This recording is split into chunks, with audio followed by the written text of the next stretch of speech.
Vamos lá, galera. Então, olha só. Vem comigo no texto, ó. Em um exército militar, ao planejar o deslocamento, o comandante responsável identificou 2 pontos para os quais deverá deslocar sua tropa. Estes pontos apresentam as seguintes coordenadas geográficas. Vem comigo no quadro que eu já deixei esquematizado, ó. Essas são as latitudes dos pontos, perfeito? 29,45 e 29,49, perfeito? E aqui as longitudes. Como assim, professor? Vem para cá. As longitudes são 54, 55 minutos. Deixa eu só botar um minuto aqui que eu esqueci. E 54, 54. E aí ele diz que o ponto A está nesse cruzamento de dados. Ou seja, na latitude 29,49 e na longitude 54, 54. Perfeito? E o ponto B, está escrito aí na questão, ele está na latitude 29,45 e na longitude 54, 55. A questão diz pra gente que a tropa vai se deslocar do ponto A para o ponto B. Tranquilo? Nesse sentido. E ele quer saber, então, qual é o sentido do deslocamento, perfeito? Então agora é só a gente montar aquele esqueminha de rosinha dos ventos. Lembra? Como é que é? Marca aqui comigo, ó. Esse ponto é um ponto diagonal, isso já está dando uma cola pra gente. Perfeito?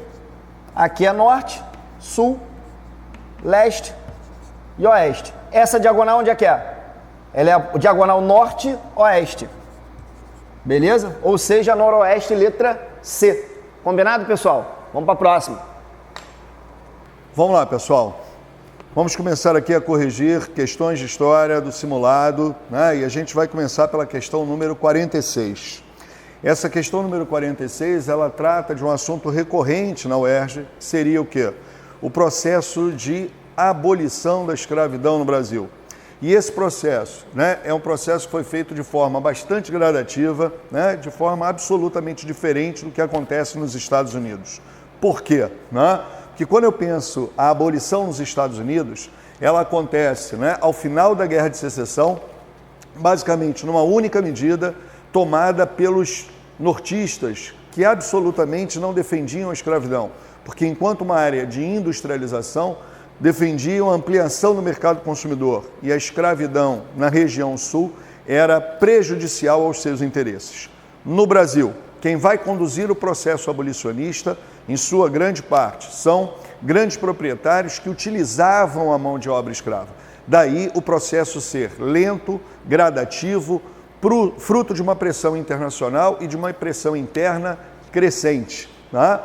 E essa abolição, ela efetivamente acontece quando, né, eu tenho certeza no Brasil que a mão de obra imigrante era a substituição garantida para o processo, né, produtivo, principalmente do café. Tá? A partir dessa perspectiva, a gente pode lembrar aqui alguns momentos importantes. Então, 1810, né, eu tenho um conjunto de tratados assinados entre Portugal, né, e Inglaterra, os tratados de aliança e amizade, comércio e navegação. E esses tratados marcam o início da pressão inglesa, né? Então a gente colocou aqui pressa, né? Vamos ajeitar a pressão inglesa pelo fim do tráfico, estabelecendo aí a priori 15 anos para que esse tráfico negreiro chegasse ao fim, tá? A independência em 1822 leva esse tratado a ser desrespeitado.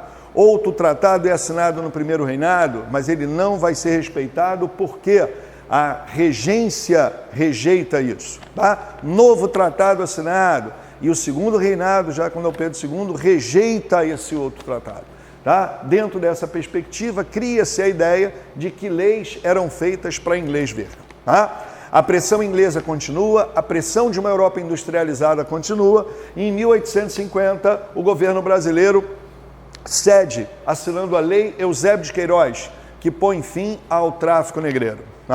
1871, uma outra lei, a primeira efetivamente tratando da liberdade dos negros, a Lei do Ventre Livre, que tornava livre, de uma maneira geral, os negros nascidos a partir daquela data. Óbvio que outros mecanismos aparecem, os negros deveriam ficar presos às suas mães até os 8 anos ou até os 21 anos, por decisão do dono da mãe. 1885, a lei dos sexagenários, que libertava os negros, né, a partir dos 60 anos. E, por último, a Lei Áurea de 1888. Pensando dessa maneira, né, temos condições de resolver com tranquilidade a questão 46 do simulado, que diz o seguinte: felizmente chegaram os jornais de modas de Paris. Das invenções estamos agora livres. Pai escravocrata largando o jornal. Livres o quê? Dos ventres? Não me falem nisso. Esse texto foi retirado da revista Semana Ilustrada de 1871. Continuando, pós-charge, a charge acima retrata o conflito entre a modernização e a tradição, típico da sociedade elitista brasileira na segunda metade do século XIX. O comentário do pai, 1871, naquele momento, expressa, sem sombra de dúvidas, o gabarito que aparece na letra D. Seu repúdio às discussões travadas na época que envolviam a liberdade dos filhos de escravos nascidos a partir de então. Vem comigo que é sucesso. Vamos resolver aí o simulado UERJ, vamos resolver a Geo do Amor, simulado de geografia. Questão 47 para a gente começar. Vem comigo?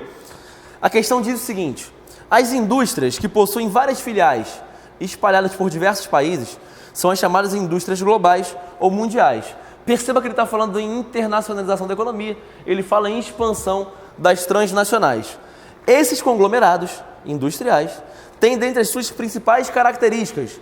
Vamos lá, pensa comigo no seguinte: ele fala sobre as características das empresas transnacionais, ele fala sobre a expansão das transnacionais num mercado mundial, num mercado global. Perceba, eu percebo e eu analiso e eu consigo entender que as transnacionais surgem num contexto de Segunda Guerra Mundial, de pós-Segunda Guerra Mundial. Elas ganham força principalmente com a Guerra Fria. E aí, essa transnacional se torna realmente global, com fluxos em todo o mundo, num contexto de expansão do transporte e da telecomunicação advinda do meio técnico-científico da terceira revolução industrial. E num contexto de fim de Guerra Fria, de multipolaridade, de integrações e fragmentações, cada vez mais ela vai se consolidar no mercado mundial. Essa transnacional ela vai adotar várias estratégias para cada vez mais controlar o mercado. Eu falo de uma empresa que está competindo em escala global. Eu falo de uma empresa que quer controlar cada vez mais o mercado mundial e formar monopólios através de fusões empresariais. E aí você pensa comigo no seguinte: megas fusões, mega fusão no Brasil, penso logo em Sadia e Perdigão. E aí você tem o quê? A Perdia, a Sadigão? Não. Você tem a BR Foods, você tem a Brasil Foods, que cada vez mais vai enfraquecer empresas como Resende, Seara e Aurora. A gente tem também, como uma segunda estratégia, investimento em pesquisa. Cada vez mais investir em pesquisa, em robótica, para que você aumente a sua produção e a sua produtividade. Perceba também no investimento em propaganda. Quem era a Friboi antes do Tony Ramos? Não existia a Friboi na sua casa. Você não comprava Friboi. Você só comprou Friboi depois da propaganda com o Tony Pelo. E aí perceba, renovação rápida dos produtos entra na lógica da Apple. É viciado. Você tem iPhone, você busca o iPhone 6S Plus que você quer ostentar num japonês, tirando foto e botando no Instagram. E aí perceba comigo, a Apple, ela cada vez mais renova rapidamente os produtos. É a ideia da obsolescência programada, lembra disso? A UERJ adora obsolescência programada. A Apple trabalha bastante com isso. Ela traz uma validade menor do produto para que você cada vez mais consuma, para que você cada vez mais compre novos produtos e descarte os anteriores. E aí também uma lógica de integração dos diferentes setores da economia. Hoje não dá para pensar nem numa escala do setor secundário, nem numa escala do setor primário, em que não se integre com o setor terciário, com o setor de comércio e serviços. Essa integração traz o nosso gabarito, que é a letra E. Letra E, nosso gabarito. Beleza? Questão muito tranquila, vem comigo. Bom, galera, Felipe de novo, vamos para a questão 48. Nela está assim, ó: mais da metade da população mundial vive em países pobres e nunca experimentaram o regime socialista. Dado importante, hein? Isso aqui é uma afirmação, lembre-se, ele não está te perguntando nada por enquanto. A partir desse princípio e do papel do modo de produção socialista no atual período técnico-científico e informacional, é correto afirmar.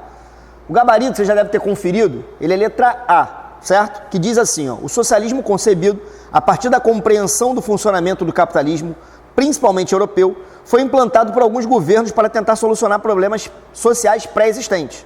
A exemplo da pobreza, tal como ocorreu na China. você provavelmente teve dúvida numa outra opção. Então vamos dar uma passada no texto das demais. Tá assim, ó.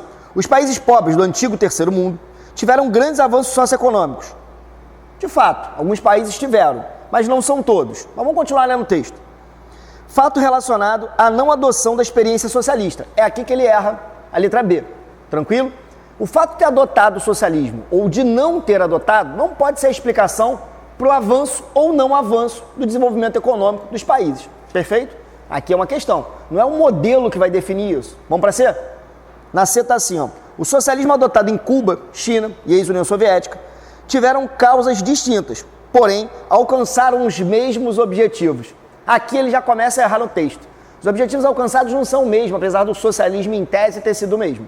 Até porque o próprio socialismo em cada um desses países tem características peculiares. Então, mas vamos continuar aqui, ó. Aí ele diz na sequência, como a conscientização dos trabalhadores que reivindicaram e obtiveram grandes melhorias salariais, evitando a pobreza em seus países. Aqui vale a pena a gente pensar que na concepção socialista você não tem um conceito de pobreza exatamente, porque a sociedade está no mesmo plano, tem uma economia planificada. É um dado que vale a pena você anotar, só para a gente não esquecer. Quando a gente fala de socialismo, pelo menos o socialismo que a gente viu acontecer, tranquilo, que a gente chama de socialismo real, beleza? A gente está falando de economias planificadas. Tá? Se cair com esse nome, teve até uma outra questão da UESC que falava disso. Você não pode esquecer. É um modelo de economia desses países, perfeito? Vamos para D? Na D está assim, ó. A vinda de médicos cubanos para o Brasil é uma consequência da decadência do socialismo e do nível de pobreza naquele país. Ele já erra aqui.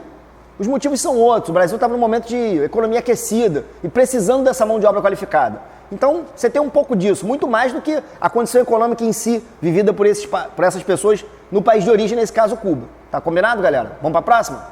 Vamos lá, galera. Resolvendo mais uma questão do simulado, agora a questão número 49, né? É uma questão tradicional da UERJ que costuma cobrar, né, revoltas contra a República no seu imediato, né, pós-proclamação. Então, antes da gente partir para a questão, pensar aqui o seguinte, né? Logo depois da proclamação da República, detalhe, essa república é proclamada por uma aliança de elites, né, com destaque para os militares do Exército e para a burguesia cafeicultora paulista. Uma aliança, né, aparentemente esdrúxula, porque os dois grupos tinham posicionamentos absolutamente opostos em relação à organização do poder político e à questão econômica. Os militares do Exército, sob influência positivista, defendiam o poder centralizado e a prioridade para o desenvolvimento do setor industrial. Já a burguesia cafeicultora paulista defendia, né, um poder federalizado e a manutenção do modelo, né, da prioridade para a agroexportação. E aí você pode perguntar, por que essa aliança? Basicamente, duas questões fundamentais. Primeira, derrubar o Império, derrubar Dom Pedro. Segunda, evitar que o grupo revolucionário pudesse assumir o poder, mudando as estruturas em prejuízo dessa elite. Tá?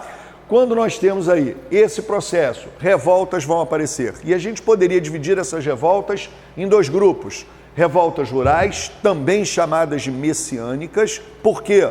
Porque os rebeldes seguiam a uma liderança religiosa. E nós temos aí uma revolta no Nordeste, Canudos, liderada por Antônio Conselheiro, e uma revolta no Sul, Contestado, liderada pelo monge Zé Maria. E nós temos revoltas urbanas, as duas acontecendo na capital. A revolta da vacina, a revolta da chibata. Com maior intensidade, com maior recorrência, nós temos Canudos e vacina. E nesse caso, a questão 49 é uma questão que trata sobre a revolta de Canudos. Então vamos a ela. O texto diz o seguinte: os vaqueiros e os peões do interior escutavam-no em silêncio, intrigados, atemorizados, comovidos. Alguma vez, alguém o interrompia para tirar uma dúvida.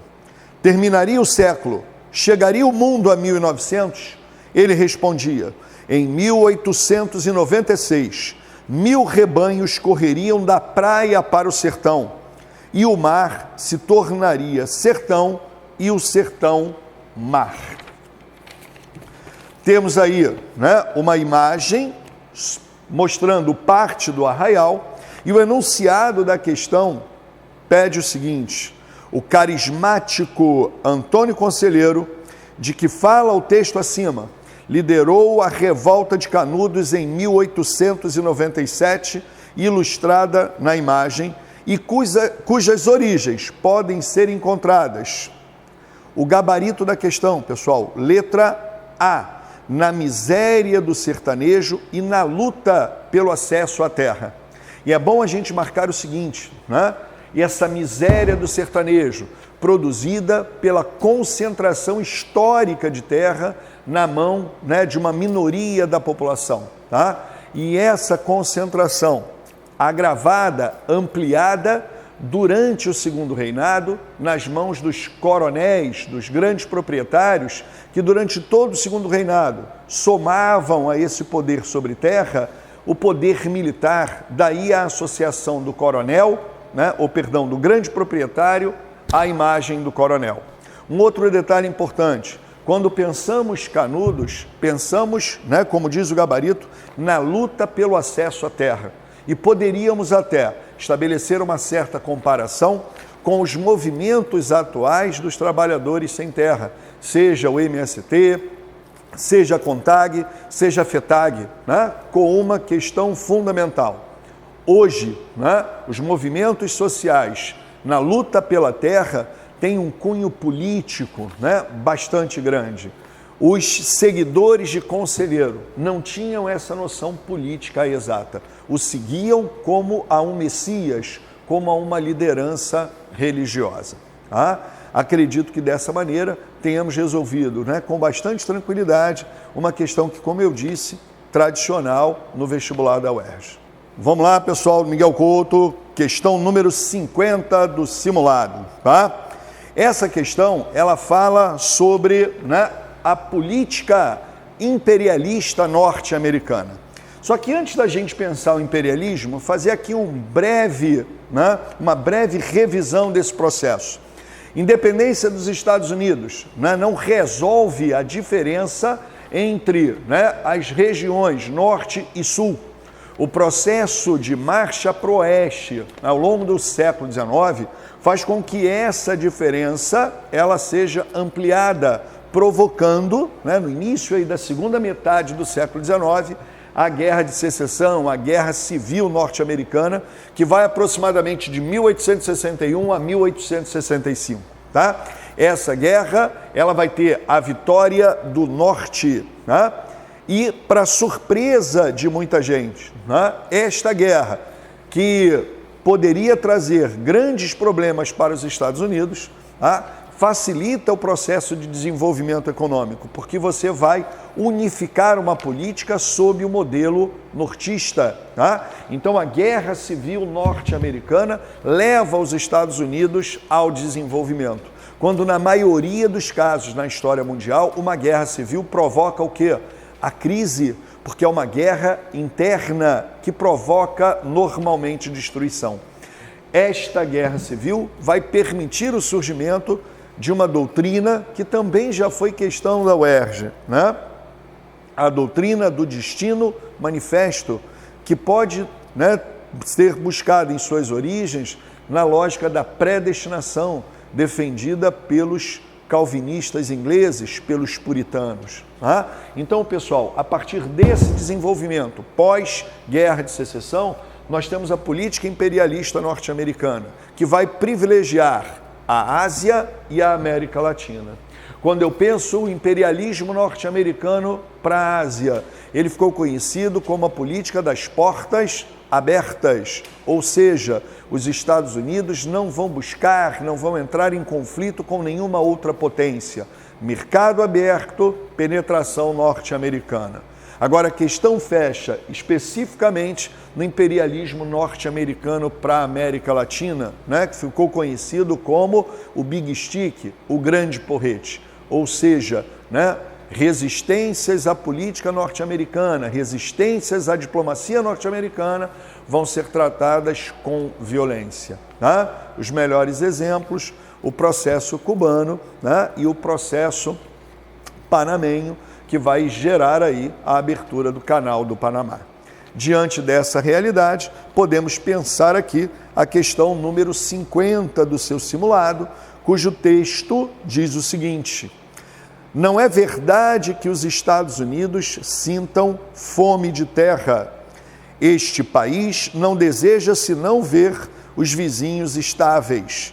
No hemisfério ocidental, a adesão dos Estados Unidos à doutrina de Monroe pode forçá-los, ainda que com relutância, em casos flagrantes de malfeitores ou impotência, ao exercício de poder de política internacional. A questão pede exatamente o seguinte: a política intervencionista norte-americana, nas primeiras décadas do século XX, só pode apresentar como gabarito a letra B, principalmente diante, desse pequeno resumo que fizemos ainda há pouco. E a letra B diz o seguinte: caracterizou-se pela ação militar contra áreas centro-americanas e caribenhas, o Big Stick, sob a justificativa da defesa dos interesses norte-americanos. Fala galera, voltando para o simulado ERJ, Gel do Amor, Geografia, vem comigo que é sucesso. Questão de número 51, vamos lá. Em dia de maior mobilização, protestos levam mais de 1 milhão de pessoas às ruas no Brasil. Essa questão vai trazer para a gente aquele contexto de movimento dos 20 centavos, aquilo que aconteceu porque o preço da passagem do ônibus aumentou. Mais de 1 milhão de pessoas participaram de protestos em várias cidades do Brasil nessa quinta-feira, 20/6/2013. Os protestos ocorreram em várias capitais e centenas de cidades nas 5 regiões do país. Ao todo, 388 cidades tiveram manifestações, incluindo 22 capitais. Perceba, na questão que o texto traz, ele traz um enfoque ao tempo real, à simultaneidade de situações, a simultaneidade ligada às manifestações que ocorreram em vários locais do Brasil ao mesmo tempo. Ao se espalharem pelo território brasileiro, esses protestos evidenciaram características do espaço geográfico próprias do atual período histórico da globalização. Entre essas características, pode-se mencionar, e aí vem comigo, perceba aqui o que ele está falando, o que ele está trazendo para a gente. Ele traz o seguinte: ele fala em movimentos, em manifestações ao mesmo tempo, ocorrendo ao mesmo tempo, e ele fala sobre o atual período, o atual estágio do capitalismo, a globalização. Perceba, eu tenho na década de 70 a terceira revolução industrial trazendo várias situações, vários avanços para a gente, principalmente ligados ao meio técnico, científico e informacional, que carinhosamente chamaremos de meio TCI. Avanços principalmente no setor de transporte e telecomunicação, que vão trazer uma cada vez maior integração planetária, uma integração em escala global. Mas perceba, na questão ele pede isso? Não. Na questão ele fala em caso Brasil, ele fala em movimentação, ele fala em manifestações, em um contexto e um cunho social. Perceba como ele fala da internet, perceba como ele traz para a gente um avanço em relação ao espaço-tempo, uma alteração na relação espaço-tempo. Ele mostra para a gente que há movimentos em vários locais ao mesmo tempo no Brasil. Esses movimentos só podem ocorrer ao mesmo tempo devido à ideia do tempo real, que as redes sociais claramente vão trazer para a gente. Perceba como com redes sociais nós conseguimos marcar manifestações, articular manifestações ao mesmo tempo, em tempo real, e fica difícil inclusive da polícia, da força de segurança, tomar controle, conseguir controlar essa situação. Agora, quando eu falo em tudo que está relacionado nessa questão, logo de cara a gente lembra de uma questãozinha da UERJ que trouxe para a gente a Primavera Árabe. Não pode esquecer, fica de olho nisso aqui. Porque a Primavera Árabe, assim como o movimento dos 20 centavos, assim como as manifestações no Brasil, traz um cunho de articulação ligada à rede social. Essa ideia do tempo real, da dificuldade de controle e principalmente do movimento que ganhou força nas redes sociais. Tranquilo? Beleza, voltando para a questão. A gente percebe que na letra B de bola, como traz todo esse contexto, a gente tem a seguinte situação: uma estreita articulação entre os lugares, possibilitada pela presença de redes técnicas. De comunicação, que por sua vez viabilizaram a ocorrência de manifestações simultâneas por todo o Brasil. E aí perceba como essa rapidez, essa alteração da relação tempo-espaço e principalmente o tempo real da rede social faz com que isso seja possível, faz com que nós possamos perceber manifestações com cunho semelhante em diferentes locais do nosso Brasil. Beleza? Questão muito tranquila, questão de atualidade, que pode inclusive aparecer na nossa redação. Forte abraço, vem comigo e vamos continuar na próxima questão. Vamos lá, galera do Miguel Couto, mais uma questãozinha do simulado, agora a questão número 52. Mais uma questão tradicional falando sobre o desenvolvimento econômico brasileiro, dando destaque para dois daqueles que são considerados os maiores presidentes, os melhores presidentes da história do Brasil, Getúlio Vargas e Juscelino Kubitschek. A questão, ela começa da seguinte maneira: um novo Estado, no Brasil dos anos 1950, 1960 e 1970, havia sinergia como em qualquer outro país, ou seja, a cooperação entre o investimento público, comandado pelas estatais, e o investimento privado. Tá? Essa combinação, basicamente, garantindo ao governo, através das estatais, investimentos em infraestrutura, para que o capital privado pudesse investir em bens de consumo, duráveis, não duráveis e bens de capital. Continuando o texto, o neoliberalismo à brasileira dos anos 1990 deixou escapar a oportunidade oferecida pelas privatizações para criar grupos nacionais, privados e públicos, dotados de poder financeiro, com capacidade de competição nos mercados mundiais, comprometidos com as metas de desenvolvimento do país e com a geração de moeda forte. Evaporou a sinergia virtuosa.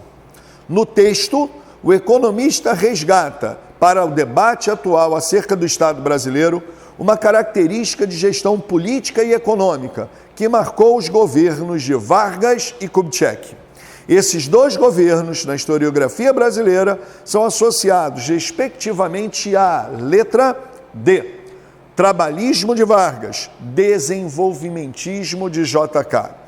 Quando eu penso trabalhismo de Vargas, é associar diretamente a uma quantidade considerável de benefícios, né, oferecidos aos trabalhadores, com destaque aí para a legislação trabalhista, com a obrigatoriedade do ensino básico nas mãos do Estado, durante o Estado Novo, investimento no ensino técnico para atender não só ao desenvolvimento da indústria nacional, como para criar novos mecanismos de controle sobre a população que saía do campo para a cidade, já que no campo essa população continuava sob controle dos coronéis. Quando eu penso desenvolvimentismo de JK, é pensar, né, o seu projeto de desenvolvimento, tá, a partir de um plano de metas, quando ele, com 31 metas, prometia desenvolver o Brasil, né, o equivalente a 50 anos em apenas 5 anos de governo. Tá? Eu acho que dessa forma fechamos aí com muita tranquilidade, né, essa questão de número 52. Valeu, pessoal. Alô, alô, Miguel Couto. Estamos aqui corrigindo o nosso glorioso simulado ERJ. E eu vou começar com vocês trabalhando a questão 53. Leia aí comigo, preste atenção. Ela traz um textinho que ela fala o seguinte: os regimes totalitários, na primeira metade do século XX, apoiaram-se fortemente na mobilização da juventude em torno da defesa de ideias grandiosas para o futuro da nação. Nesses projetos, os jovens deveriam entender que só havia uma pessoa digna de ser amada e obedecida, que era o líder. Tais movimentos sociais juvenis contribuíram para a implantação e a sustentação do nazismo na Alemanha, do fascismo na Itália, Espanha e Portugal. Galera, primeiro de tudo eu tenho que só fazer uma distinção rapidinha na tua cabeça. Foge um pouco da questão, mas é importante frisar. Quando ele fala de regimes totalitários, vamos lembrar que eles existem à direita e que eles existem à esquerda. A questão está focando especificamente nesse perfil aqui, que a gente chama genericamente de regimes nazifascistas, né? Menciono o famoso Adolf Hitler, menciona o clássico Mussolini. Ele levou a questão para o lado do nazifascismo, levou para o totalitarismo de extrema direita. Mas vamos lembrar que do outro lado você tem Joseph Stalin na União Soviética, você tem Mao Tse Tung na China, existem os totalitarismos de um extremo ao outro, beleza? É importante frisar isso. Mas especificamente ele aborda a questão dos regimes nazifascistas e mais especificamente ainda, ele vai trabalhar alguns elementos desses regimes. Essencialmente ele está trabalhando talvez a que seja a principal essência desses regimes.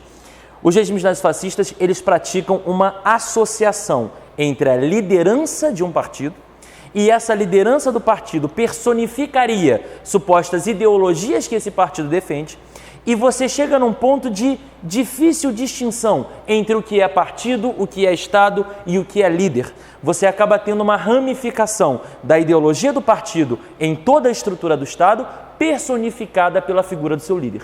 Esse líder passa a ser a referência, o modelo, o padrão, ou, como dizia-se na Alemanha, o Führer, ou como se dizia na Itália, il Duce, ou seja, o guia, o condutor, aquele que vai servir de exemplo e mobilizar a população em torno de uma ideologia que vai ser aplicada como um modo de vida para toda aquela nação. Beleza? E aí é fundamental você entender que esses regimes não conseguiriam difundir com tanta grandeza essas ideologias sem um aparato estatal muito forte de propaganda.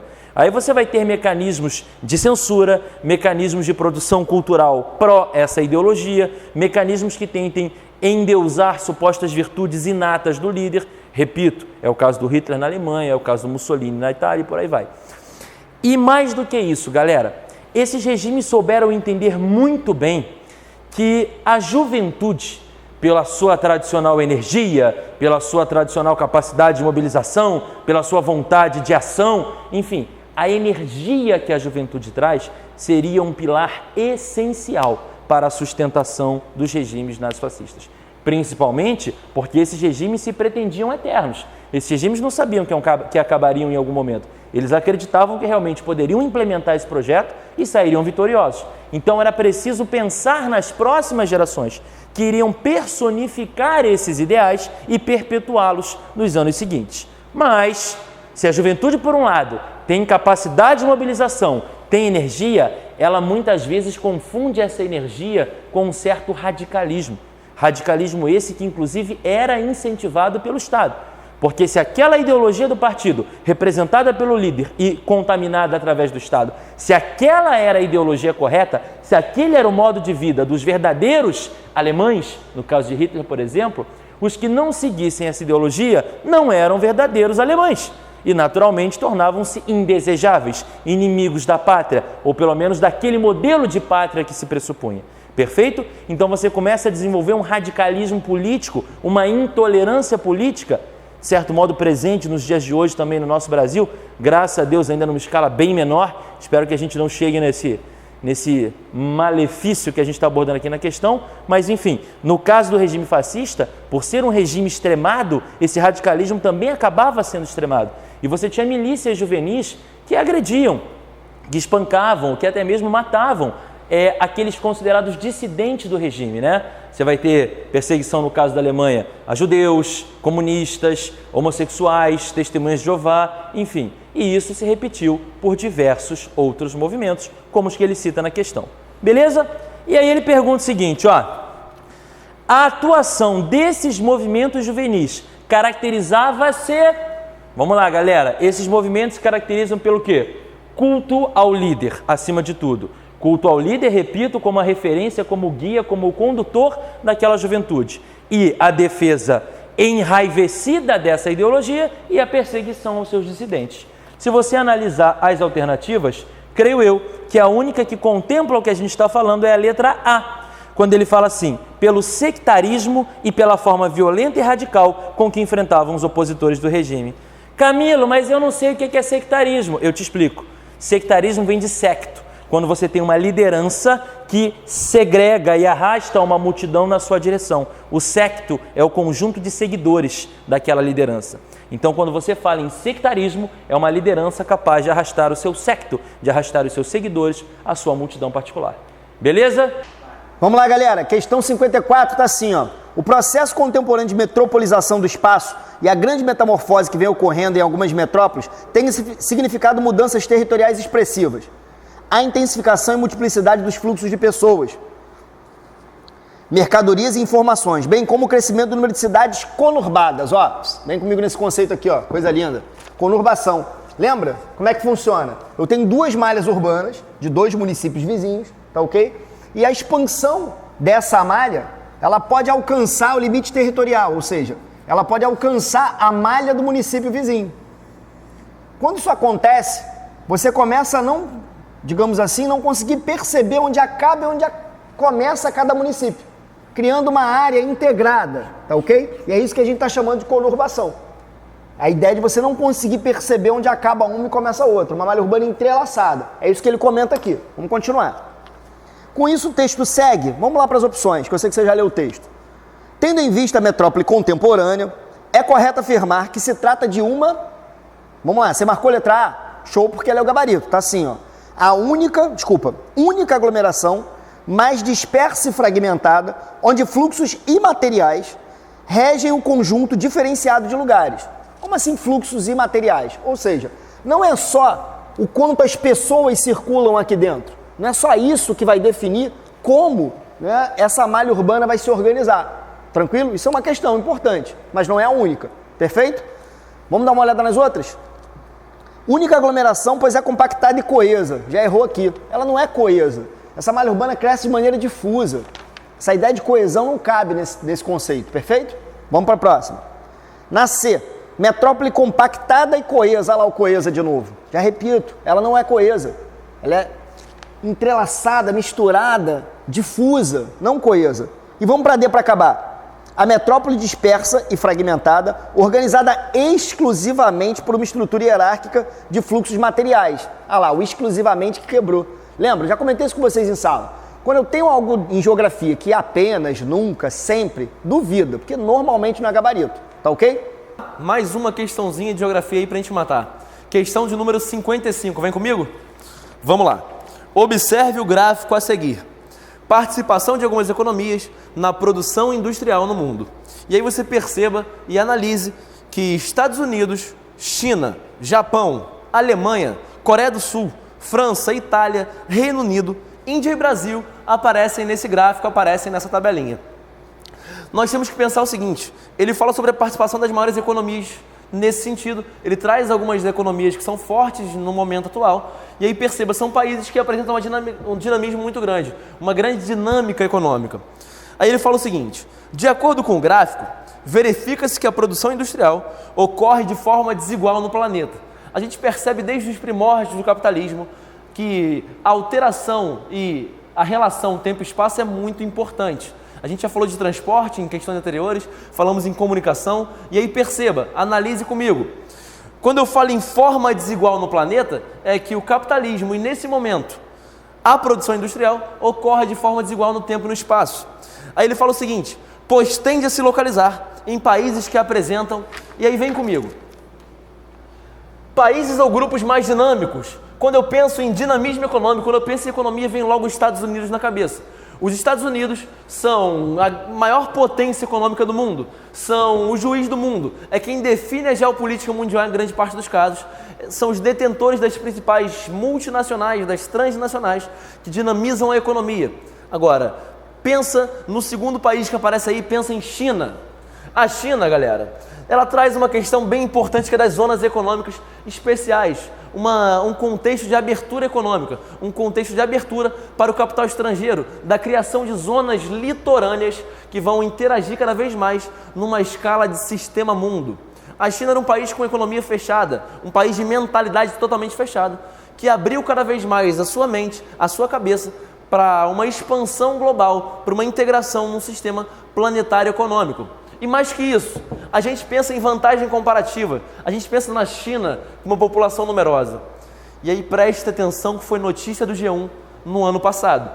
A China tem uma das principais vantagens comparativas, que é o tamanho da sua população. Essa população aparece como um atrativo para transnacionais no passado e apresenta hoje um grande teor do desenvolvimento emergente da China. Essa questão da vantagem comparativa se torna muito importante quando você olha para o território chinês, olha para o solo chinês e percebe uma política de controle da natalidade. A política do filho único, que teve fim no passado e teve fim por um motivo bem simbólico e bem econômico e bem pontual. A China estava cada vez mais perdendo a sua vantagem comparativa. A população chinesa começava a reduzir bem lentamente, sim, mas começava a reduzir. E aí o medo de perda da vantagem comparativa faz o chinês acabar com essa política do filho único e agora ter uma certa flexibilidade maior em relação à natalidade. Mas vem para cá, volta para cá. União Europeia, não precisa nem falar. União Europeia é um bloco consolidado economicamente. E aí vem comigo em BRICS. BRICS, você tem que saber. Se você não souber, se você for para a prova da UERJ sem saber BRICS, o teu concorrente vai rir da tua cara. E aí preste atenção comigo.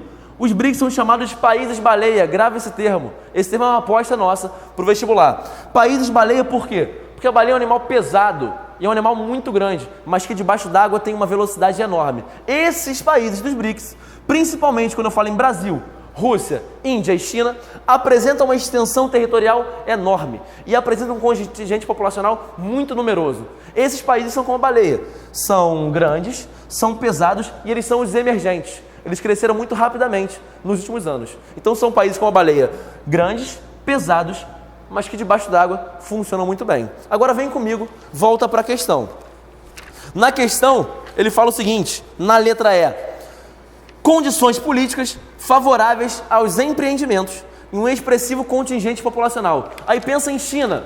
A China cada vez mais abre a sua economia. Pensa em Brasil. O Brasil na década de 90 dança na onda do neoliberalismo. O Collor abre a economia brasileira através do consenso de Washington, através do Plano Nacional de Desestatização, que foi cada vez mais aprofundado com o Fernando Henrique. Uma onda de redução dos gastos públicos e privatizações, como por exemplo a Vale, como por exemplo a CSN. Beleza, então vem para cá. Um contexto de condições políticas favoráveis com a adoção do neoliberalismo. E, mais que isso, um expressivo contingente populacional, ou seja, a PEA está automaticamente e concomitantemente ativa a esse crescimento. Gabarito, letra E. Beleza, galera? Muito fácil. Vamos lá, galera. Na questão 56, vem comigo aqui, ó. Desenvolvimento científico e tecnológico vem possibilitando nos últimos anos o aumento da confiabilidade do tráfego de informações entre pessoas. Dado importante. Segue aqui no finalzinho do texto. Ele diz, em termos econômicos, esse desenvolvimento é importante por quê? Vamos lá, o que você pensou? Olhou lá? Tu marcou o gabarito letra B, não foi? Então confere comigo o B, que é o gabarito. O avanço tecnológico possibilitou a criação do dinheiro eletrônico. Fato, cartão de crédito e outras transações financeiras via sistema eletrônico. E ele continua. E do mercado computadorizado, que funciona 24 horas por dia. Movimenta bilhões de dólares no mercado nacional e internacional. Até aqui lindo, mas vamos ver o que você errou nas outras? Vamos na A. O incremento tecnológico está sendo lucrativo. Até aí tá lindo. Principalmente para os países em desenvolvimento. Não sei, principalmente para os em desenvolvimento, é mais comum a gente pensar que isso é destaque para os países desenvolvidos. Não que os em desenvolvimento não estejam ganhando com isso, mas vamos seguir o texto. Ele coloca assim, ó, como o Brasil, que consegue atrair para o seu território instalação de empresas de alta tecnologia. A gente não consegue muito esse segmento de mercado para o Brasil. E nem, digamos assim, isso é o que justifica esse deslocamento. Combinado? Vamos para C. Na C, ó, o volume de negócios feitos tem crescido de forma significativa em todo o planeta. Até aqui, perfeito. Sendo mais lucrativo para as nações menos desenvolvidas. Olha lá o erro de novo. Não, é mais significativo para as nações mais desenvolvidas e não menos. Vamos para D para acabar. O comércio virtual, considerado de maior crescimento nos últimos anos no mundo, atualmente vem sendo a forma mais utilizada de compra dos produtos que circulam. É aqui que a gente erra também. Por quê? A forma mais, digamos assim, comum de comércio ainda é de comércio físico. É lógico que é uma tendência que as transações eletrônicas, enfim, do comércio virtual, se intensifiquem ainda mais. Mas não acredito que isso aconteça a ponto de eu só ter transações via internet, de compra e venda via internet. As transações físicas vão continuar tendo um peso importante. Combinado, pessoal? Vamos lá, meu povo do Miguel Couto. Dando sequência aqui ao nosso simulado, eu tenho que corrigir com você agora a questão 57. Questão bonita, questão que força a gente a uma certa ponderação, uma certa reflexão sobre as estruturas políticas do Brasil. Dá uma olhada aí no teu texto, questão 57. Ele fala mais ou menos assim. Desde a promulgação da Constituição de 1988, o sistema partidário e o legislativo constituíram as principais vias pelas quais as demandas da população foram canalizadas para o sistema político. As mudanças socioeconômicas desde então promovidas podem ser insuficientes, mas não são poucas, e foram alcançadas por meio de voto e de sua representação no executivo e no legislativo. Meus amigos, eu acho extremamente pertinente que esse tipo de questão entre no nosso debate, entre no teu simulado, entre na tua rotina do vestibular, até pelo atual momento que o país está vivendo, né? A gente tem que lembrar que a gente às vezes é um pouco radical nas nossas opiniões. e que a gente vê alguma coisa não funcionando como deveria e que a gente vê alguma coisa saindo um pouco ou saindo muito daquilo que se esperava de uma normalidade e a gente pensa assim, se isso não está funcionando, acaba. Senhores, o amadurecimento histórico das sociedades, das instituições políticas, o amadurecimento histórico da democracia, ele só vem com o passar do tempo histórico. E o Brasil tem pouquíssimo tempo histórico de democracia consolidada. As nossas instituições democráticas não são maduras ainda. Agora, não quer dizer que pelo fato de não serem maduras, elas devem ser extintas. Um pouco de democracia é melhor do que nenhuma democracia. E é fundamental que a gente perceba que só com os erros, acertos, combate aos erros, busca por acertos, aprimoramento, é só aí que vai se dar um amadurecimento da democracia brasileira, como de qualquer outra democracia em qualquer outra parte do mundo. Beleza? Então a nossa Constituição, a atual Constituição brasileira de 88, 5 de outubro de 88, aniversário da minha mãe, nunca esqueci disso. A nossa atual Constituição, ela tem falhas? Tem. A estrutura político-partidária que ela estabeleceu no Brasil é questionável, sem dúvidas. A proporcionalidade, por exemplo, que existe nas eleições é algo que a gente bate muito em certos momentos porque interferiria numa efetiva representatividade. Beleza, existem N aspectos dela que precisam ser corrigidos e melhorados, o que não significa dizer que pelo fato dela ser insuficiente, ela é inútil. São duas coisas completamente diferentes. Beleza? E aí, se você dá sequência à sua leitura, ela pergunta assim: a partir do texto, pode-se afirmar que, após o fim do regime militar brasileiro, de 64 a 85, aí vem a pergunta, vem as alternativas. Quando você olha a letra A, ele usa uma palavra muito radical. Ele fala assim: o processo de redemocratização fracassou. Você não concorda comigo que isso é radical demais? O fato de ter falhas significa que ele é um fracasso? Significa que ele é um desastre? Eu repito a minha ponderação. Uma democracia que precisa ser melhorada ainda é melhor do que a ausência de democracia. A letra B, olha como ela é mais ponderada, olha como ela é mais a cara da UERJ, como ela não traz uma coisa muito radical, muito incisiva. Ela te permite uma dialética ali, uma reflexão. Ela fala assim: o aparato político-partidário e parlamentar brasileiro, apesar de suas limitações, contribuiu para o aprimoramento da ordem democrática. É esse o seu gabarito e é essa a dica que eu vou deixar para você no seu vestibular. Fuja de alternativas que sejam muito radicais, muito taxativas.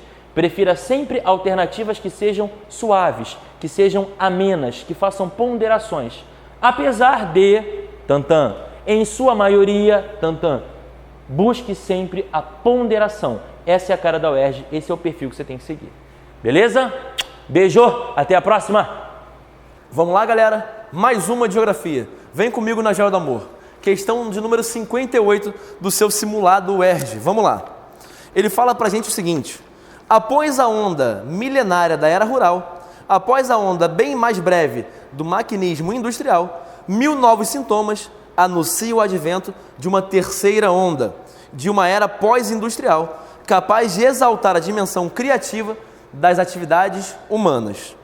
Privilegiando exaltar a dimensão criativa das atividades humanas. Preste atenção nesse termo. Privilegiando mais a cultura do que a estrutura. A informação e o conhecimento oferecem muito mais oportunidade a quem os detém. A análise do texto acima permite interferir a seguinte ideia. Perceba o seguinte, ele fala em informação. Ele traz para a gente um contexto de década de 70, com a terceira revolução industrial e o meio técnico-científico, que nós já falamos, com o avanço no transporte, na telecomunicação e uma lógica de transição do modelo fordista para o toyotista. O fordismo tem dois momentos de crise profunda. 29, que em conjunto com o modelo liberal, a gente percebe uma readequação por uma crise de superprodução, por exemplo, que no Brasil caracterizou o início do surto industrial com Vargas. Além disso, a gente percebe na década de 60 e 70 uma transição muito rápida para esse modelo toyotista. A substituição da produção em massa pela produção por demanda, pelo just in time, pela produção na hora, através do pedido. E mais que isso, uma cada vez maior robotização, uma substituição do homem pela máquina que vai gerar o que a gente chama de desemprego estrutural. Substituição do homem pela máquina. Olha para mim, olha para cá, vem comigo. Na letra C, a questão traz para a gente o seguinte: por força das inovações tecnológicas, da crescente concorrência e dos métodos de produção, dos novos métodos de produção, o mercado de trabalho tornou-se mais exigente. E por que mais exigente? Porque o trabalhador fordista, ele realizava uma única função, ele era especializado em uma única função e ele era super alienado. O trabalhador toyotista, ele não mais é o repetitivo, mas agora ele é aquele cara que vai pensar, usar o intelectual, usar a criatividade, vai ser o polivalente, o multifuncional, o multi-especializado. E aí, a gente percebe que a letra C atende totalmente a demanda da nossa questão, atende totalmente a demanda do conteúdo que foi pedido, gabarito, letra C. Beleza? Gel do amor, vem comigo que é sucesso. Vem comigo, meu povo do Miguel Couto, mais uma questãozinha do teu simulado para você chegar tinindo na UERJ. Agora a gente vai dar uma olhada na questão 59 do seu simulado. E aí eu quero começar chamando a tua atenção para um detalhe. A questão 59, ela traz para você uma charge. E o que eu quero enfatizar aqui? Que você não faz um bom exame de qualificação da UERJ se você não souber ler a linguagem não verbal. O que é a linguagem não verbal, amigo? A prova da UERJ ela vai ser permeada de charges, quadrinhos, às vezes sem textualização nenhuma, mapas, gráficos, enfim. Existem N ferramentas que a UERJ vai utilizar para te transmitir uma mensagem sem precisar necessariamente textualizar o seu conteúdo. Então, a partir de elementos não escritos, você vai ter que desenvolver a capacidade de interpretação e tirar uma mensagem. Quando você olha para a charge da questão número 59, você tem ela aí na sua mão, a charge mostra um navio, claramente esse navio está naufragando. E o navio ele tem alguns símbolos que você consegue identificar. Primeiro ele tem em duas partes do navio o símbolo da foice e do martelo. Você conhece esse símbolo, não conhece? É o símbolo do comunismo, é o símbolo que está associado à bandeira da União Soviética.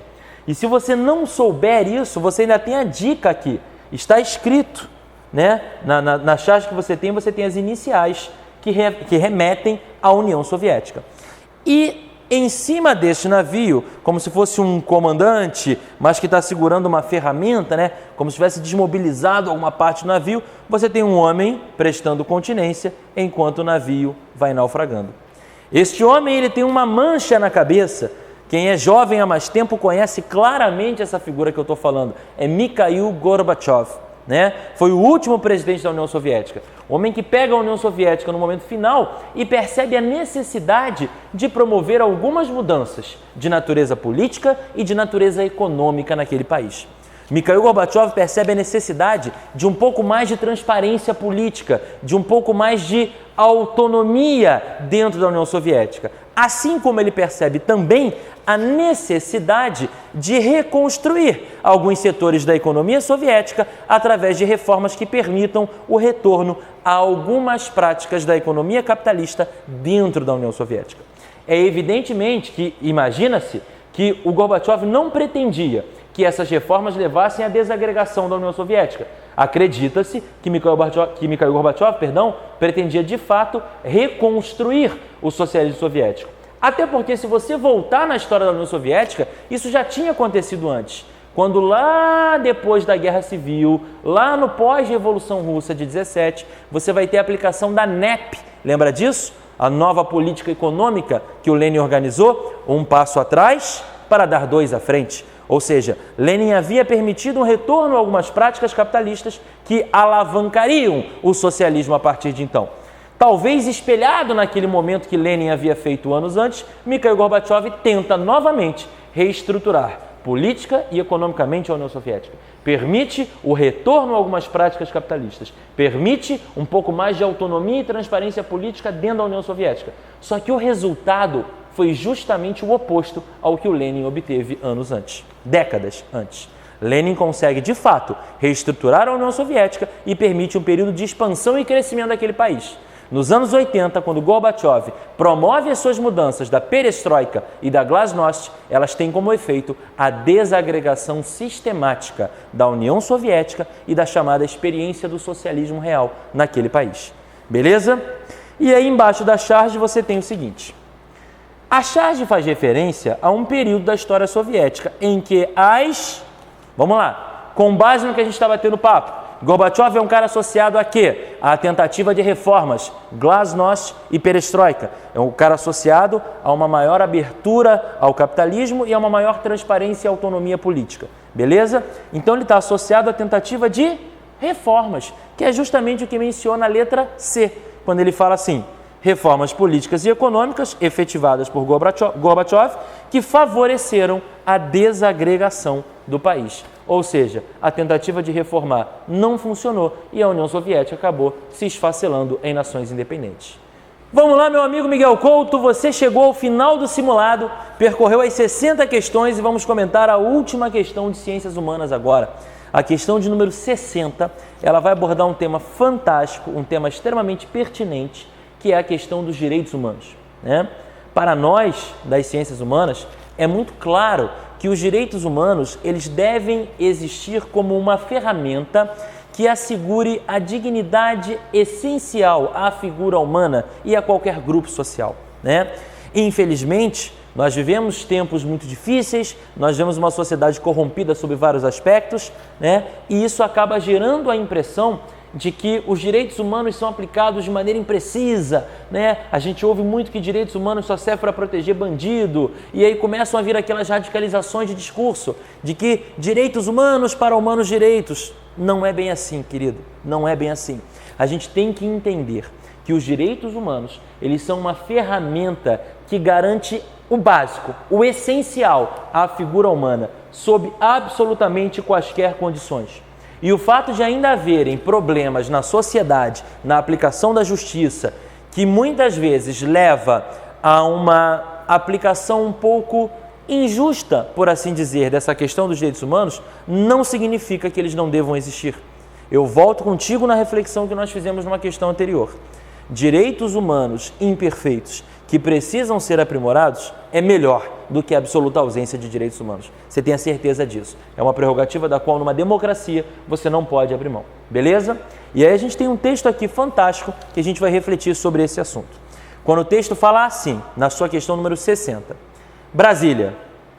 A Comissão de Direitos Humanos da Câmara dos Deputados e a Procuradoria dos Direitos dos Cidadãos entregaram à Organização das Nações Unidas, a ONU, em Genebra, Suíça, um relatório denunciando violações dos direitos econômicos, sociais e culturais no Brasil. O relatório inclui o assassinato de índios, a falta de acesso dos negros ao mercado de trabalho e a redução das verbas governamentais para algumas das áreas sociais. Importante você perceber que o texto aborda a questão dos direitos humanos muito além da questão de violência ou não violência, do assalto ou não assalto, do linchar bandido ou não linchar bandido. Enfim, o texto vai muito além disso. Ele coloca os direitos humanos como vários elementos associados à dignidade da figura humana, incluindo o acesso à educação, o acesso ao mercado de trabalho, o acesso à moradia. Ou seja, os direitos humanos têm de buscar garantir esses parâmetros, essas referências mínimas sociais para qualquer indivíduo. Eu sei que você deve estar pensando, mas no Brasil, direitos humanos só servem para proteger bandido. Tem muita gente radical com esse discurso. Eu repito, o fato de que a gente precisa expandir e aperfeiçoar os direitos e a sua aplicação não significa que você possa abrir mão deles. Pode ter certeza do que eu estou te falando. E aí a gente tem um tipo de questão da UERJ, um estilo muito frequente da UERJ, em que vale a pena você analisar as suas alternativas para chegar onde ele vai querer. Porque depois do texto ele coloca assim: sobre o tema abordado no texto acima, é possível afirmar que você já sabe o que o texto aborda, os direitos humanos e é tudo aquilo que ele está associado. Então vamos dar uma olhada nas alternativas para tentar identificar qual delas traduz aquilo que você interpretou. A letra A fala que no Brasil a punição exemplar e rápida de todos os tipos de criminosos, para de ler. Primeiro porque o todos já é uma palavra muito taxativa que geralmente não traz aquela ponderação que eu te sugeri. Todos, isso em história pega muito mal. Prefira sempre em sua maioria, em grande parte, de um modo geral. Lembra disso, a história vai suavizar, a história vai ponderar. Principalmente quando ele fala que no Brasil todos os tipos de crime são punidos da mesma maneira. A gente sabe que não é bem assim, né? Existem justiças e justiças a serem aplicadas no Brasil, né? A gente sabe que acima de determinadas esferas, a quantidade de recursos jurídicos que essas pessoas dispõem são muito maiores do que aqui embaixo, né, no chão das coisas, onde a vida acontece. A letra B, ela traz uma outra alternativa muito radical, quando ele fala assim: o fim da desigualdade social no Brasil é mostrado...